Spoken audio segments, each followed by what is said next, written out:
Then maglagay ako na sauce ang ilalagay natin. Okay? At lagyan natin siya ng garlic powder.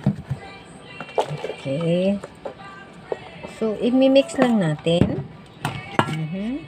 Tapos, lagyan natin siya ng cornstarch upang papalambutin natin. Ganyan yung paraan para lumambot ang texture.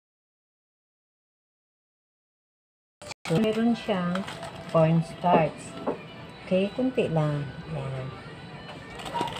So, abad natin siya kahit mga 5 minutes. Ilagay lang natin siya dyan na kahit 5 minutes. Dyan lang siya. And then, ilalagay natin siya sa pressure cooker upang palambutin.